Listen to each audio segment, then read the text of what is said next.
27 نومبر 2024 کو صحافی مطیع اللہ جان پر حکومت کی طرف سے 246 گرام منشیات کا کیس ڈالا گیا، اور منشیات کا کیس ان پر ڈالنے کی بیسک ریزن یہ تھی کہ مطیع اللہ جان نے اس عرصے میں پی ٹی آئی کا اسلام آباد میں دھرنا جاری تھا 26 نومبر 2024 کو، جس میں حکومت نے کافی زیادہ بروٹل فورس کا استعمال کرتے ہوئے دھرنے کو بھی بالآخر ختم کیا۔ اس کی کرٹیکل رپورٹنگ کی وجہ سے اور مطیع اللہ جان کے انٹا اسٹیبلشمنٹ سٹینڈز کی وجہ سے اور اپنے تجزیوں میں، اپنے ویلاگز میں جس طرح سے وہ حکومت پاکستان پر کرٹیسزم کر رہے تھے ان دنوں، اور پرو پی ٹی آئی یا P T I leaning approach کے ساتھ ان کے تجزیوں کی وجہ سے حکومت نے ان کو اس ٹائم وکٹمائز کرنے کے لیے ان کے خلاف منشیات کا یہ جعلی اور جھوٹا فیک فورجڈ اور فیبریکیٹڈ کیس لانچ کروایا۔ مطیع اللہ جان جو کہ ایک بولڈ اور انڈیپینڈنٹ جرنلسٹ ہیں، ان کی طرف سے عدالت میں ایک اپلیکیشن دائر کی جا رہی ہے۔ انہوں نے میڈیا پر اس حوالے سے گفتگو بھی کی ہے کہ میں عدالت سے یہ ریکویسٹ کر رہا ہوں کہ وہ میرے کیس کی ساری پروسیڈنگ لائیو براڈ کاسٹ کریں، تاکہ قوم کو بھی پتہ چلے کس طرح سے جعلی اور من گھڑت کیسز کے ذریعے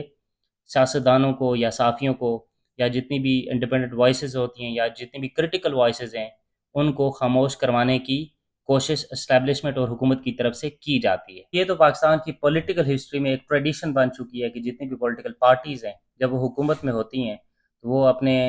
پولیٹیکل اپوننٹس کو، صحافیوں کو، انڈیپینڈنٹ وائسز کو یا جتنے بھی ووکل لوگ ریاست میں ہوتے ہیں ان کو وکٹمائز کرنے کے لیے اس طرح کی کارروائیاں کرواتی رہتی ہیں۔ لیکن نون لیگ کو بالخصوص یہ امتیاز حاصل ہے کہ نون لیگ نے تاریخ سے ذرہ برابر سبق نہ سیکھنے کی قسم اٹھا رکھی ہے۔ مسلم لیگ نون نے 90s میں سیف الرحمان احتساب کمیشن بنا کر سیاستدانوں کو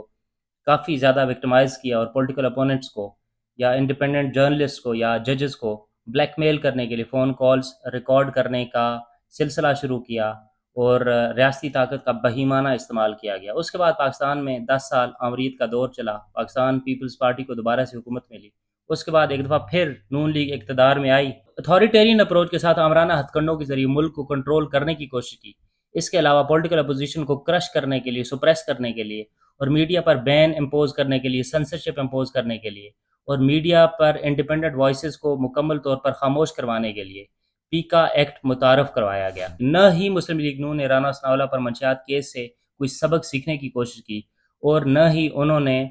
حنیف عباسی پر ایفیڈرین کیس سے کوئی سبق سیکھا، بلکہ وہی طریقہ واردات نون لیگ نے اپنی نئی حکومت کے دوران بھی جاری رکھنے کی کوشش کی۔ حالانکہ پاکستان مسلم لیگ نون کو کافی زیادہ پولیٹیکلی میچور ہونا چاہیے تھا اور اس طرح کی گھٹیا ریاستی جبر کی وارداتوں سے باز رہنا چاہیے تھا۔